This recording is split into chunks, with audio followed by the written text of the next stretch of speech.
এই যে ফজলুর রহমান, উনি একটা বক্তব্যে তিনি বলেছেন, আমার জীবন বেঁচে থাকতে যদি জামাত ইসলাম বাংলাদেশের কোন ইসলামিক দল ক্ষমতা আসে, তাহলে আমি সচ্চায় জীবন দিয়ে দেব। নাউজুবিল্লাহ মিন জালিক। ও বলে আত্মহত্যা করবে যদি জামাতের অথবা ইসলামিক কোন দল ক্ষমতায় আসে। বাংলাদেশের একজন বীর মুক্তিযোদ্ধা, নাম তার ফজলুর রহমান ফজু। আপনারা দেখেন বিভিন্ন টকশোতে, বিভিন্ন বক্তব্যতে তার পাগলামি আচরণ। তিনি একজন জাতির শ্রেষ্ঠ সন্তান, তিনি একজন মুক্তিযোদ্ধা, আমরা তাকে সম্মান করি। তবে আগলামি পাগলামি কথা বাংলাদেশের জনগণ কিন্তু বরদাস্ত করবে না।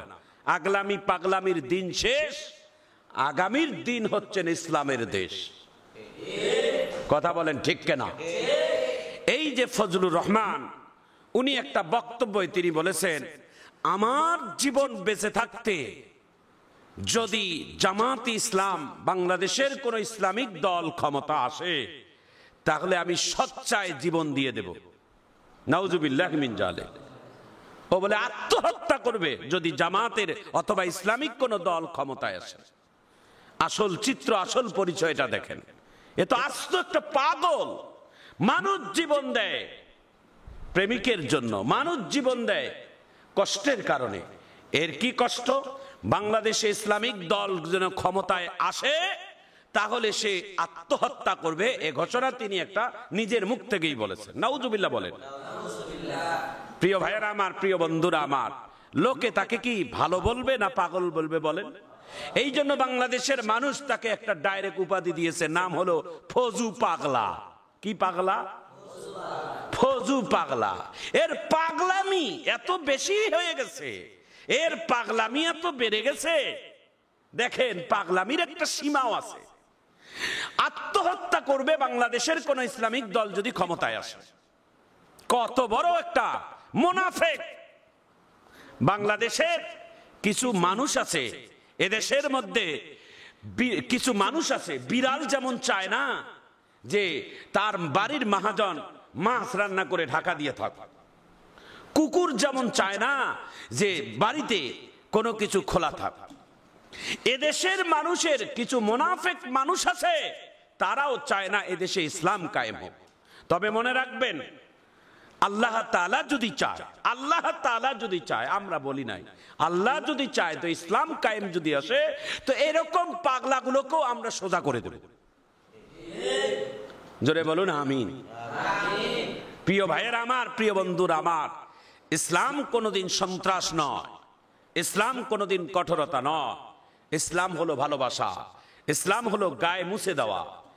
রাসূল করিম সাল্লাল্লাহু আলাইহি ওয়াসাল্লাম তিনি যখন রাস্তায় হাঁটতেন, কাফেরেরা আমার নবীকে টার্গেট করে কিছু কয়লা আল্লাহ রসুলের শরীরের মধ্যে ফেলিয়ে দিতেন। যেই নবীর শরীরে একটা জীবনে মশা মাছি বসে না, যেই নবীর শরীরে একটা মশা জীবনে কামড় দেয় না, সেই নবীর শরীরে কাফেরেরা না বুঝে ময়লা ছিটাই দেয়, কয়লা ছিটাই দেয়। আর আল্লাহ রসুল নিজের হাত দিয়ে কয়লার ময়লাগুলো পরিষ্কার করে আর সমানে খালি হাসি মুখে আলহামদুলিল্লাহ বলে। সাহাবায়ে কেরামেরা বলে, ইয়া রাসূল আল্লাহ, আপনি কেমন মানুষ গো নবী, আপনার শরীরে কাফেরেরা ইচ্ছা করে কয়লা ফিকায় আর আপনি হাসি মুখে আলহামদুলিল্লাহ বলেন। রসুল বলে, আমি এই জন্য আলহামদুলিল্লাহ বলি যে কয়লার মধ্যে যদি আগুন থাকতো তাহলে আমি রসুলের শরীরটা পুড়ে যেত। আমি এই জন্য আলহামদুলিল্লাহ বললাম যে কয়লা পড়লো শরীরে কিন্তু আগুন তো নাই, এই জন্য আলহামদুলিল্লাহ বললাম। কোন নবী আমাদের, কোন মহামানব আমাদের আল্লাহ তাআলা দান করেছেন, যেই মহামানবকে রাস্তার মধ্যে পায়ের নিচে কাঁটা বিছাই দেয়, একদিন কাঁটা না দেখে সেই মহামানব তার বাড়িতে খোঁজ নিয়ে খোঁজ খবর নেয়। সুবহানাল্লাহ বলে। রাসূল করিম সাল্লাল্লাহু আলাইহি ওয়াসাল্লাম নামাজের সিজদারত অবস্থায় সিজদা করতেছে, কাফেরের বাচ্চারা আমার রাসূলের সিজদারত অবস্থায় মরা উটের নাড়ি বুড়িগুলো চাপিয়ে দেয়। রাসূল করিম সাল্লাল্লাহু আলাইহি ওয়াসাল্লাম সিজদা থেকে উঠার পর আল্লাহ তাআলার কাছে দোয়া করে, আল্লাহ যারা আমার উপর এরকম ভাবে জুলুম করে, যারা আমার উপর এরকম অত্যাচার করে, নামাজরত অবস্থায় আমার মাথার উপর, আমার শরীরের উপর মরা উটের নাড়ি ভুড়ে চাপিয়ে দেয়, আল্লাহ আমি যদি বদদোয়া করি এখনই তারা ধ্বংস হয়ে যাবে, আমি বদদোয়া করব না, আমি তাদের হেদায়েতের জন্য দোয়া করি, আল্লাহ তাদের উপর রহম করো, তাদেরকে হেদায়েত দান করো। সুবহানাল্লাহ বলে। আমার নবীর এমন উদারতা দেখে, আমার নবীর এমন ভালোবাসা দেখে শত শত কাফেরেরা আমার নবীর কালেম হাতে হাত ধরে কালেমা পড়ে মুসলমান হয়েছে। এটার নাম হচ্ছে ইসলাম। এটার নাম কি?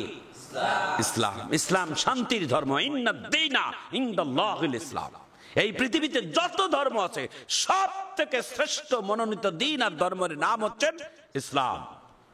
প্রিয় ভাইয়েরা আমার, প্রিয় বন্ধুরা আমার, নবী করিম সাল্লাল্লাহু আলাইহি ওয়াসাল্লামকে যেই দিন তায়েফের ময়দানে আমার নবী যায়, তায়েফের ময়দানে দ্বীনের দাওয়াত দেওয়ার জন্য আমার নবী যায়। তায়েফের দেশটা হলেন নবীর নানা মামার দেশ, মামার বাড়ির দেশ। তায়েফের মাটিতে যখন যায়, আপনারা দেখেছেন কালেমার দাওয়াত দেওয়ার জন্য, কালেমার দাওয়াত পৌঁছানোর জন্য মক্কার কাফেররা রাসূল করিম সাল্লাল্লাহু আলাইহি ওয়াসাল্লামকে তারা হত্যা করার জন্য, মারার জন্য আল্লাহর রাসূলকে লেলিয়ে দিয়েছিলেন। কাফেরদেরকে, যুবকদেরকে লেলিয়ে দিয়েছিলেন। রাসূল করিম সাল্লাল্লাহু আলাইহি ওয়াসাল্লামকে বৃষ্টি আকাশ থেকে যেমন বৃষ্টি পড়ে জমিনের মধ্যে, এর থেকে বেশি দ্রুত পাথরগুলো পড়ছিলেন আমার নবীর শরীরের মোবারকের মধ্যে। এত পাথরের দাগ আমার নবীর চেহারায় লাগছিলেন। পাথরের মাথাগুলো ছিলেন এত ধারালো, পাথর আল্লাহ রসুলের শরীরের মধ্যে চামড়া ভেদ করে গোস্তের ভিতরে ঢুকে যেত। এত রক্তক্ষরণ হয়েছে রাসূল করিম সাল্লাল্লাহু আলাইহি ওয়াসাল্লামের। 3টা জায়গায় রাসূল বেহুশ হয়ে পড়ে গেছে তায়েফের ময়দানে। রক্তগুলো জমিনে পড়ার সঙ্গে সঙ্গে আমার রাসূল রক্তগুলো মুছে নেয়, নিজের শরীরে মাখে।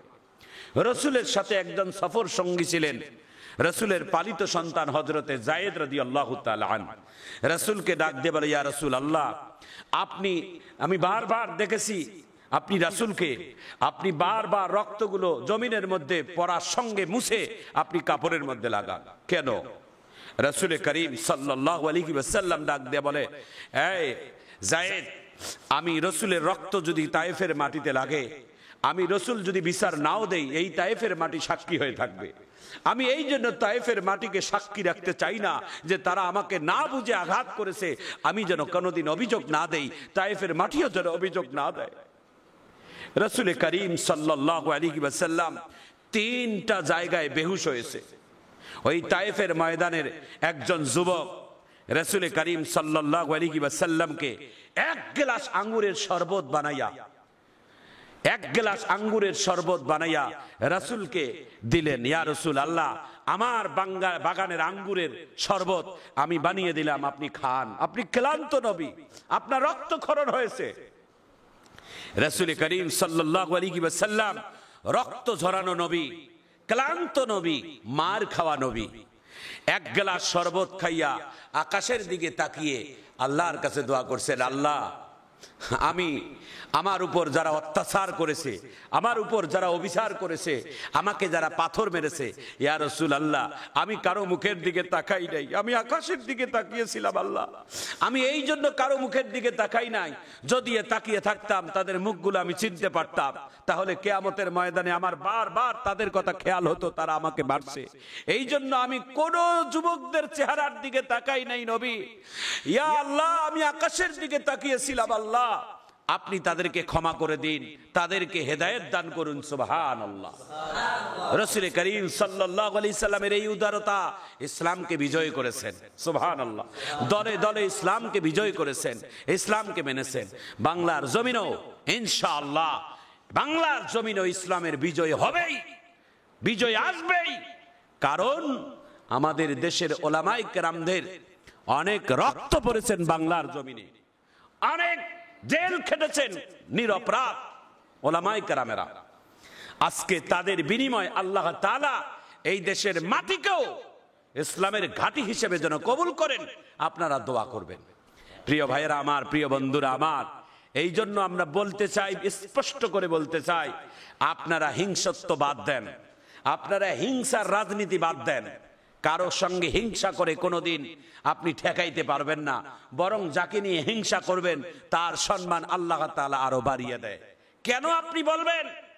আপনি এই দেশের জন্য যুদ্ধ করেছেন ফজলুর রহমান সাহেব, দেশের মাটির জন্য আপনি যুদ্ধ করেছেন, আপনি হলেন একজন বীর মুক্তিযোদ্ধা।